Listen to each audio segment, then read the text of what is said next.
Hello everyone, today in this video we will discuss how to install Spotify on Samsung Galaxy A57.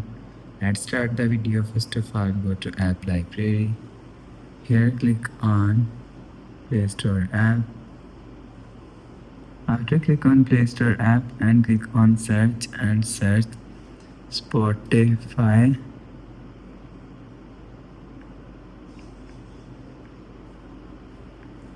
Click on Spotify and you will see Spotify app is here. If you want to install Spotify, so here is showing you install and click on install.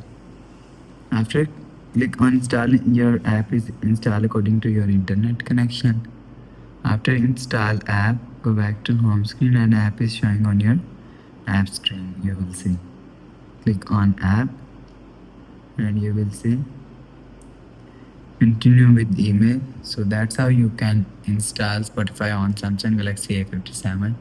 If you like the video, please subscribe. Thanks for watching.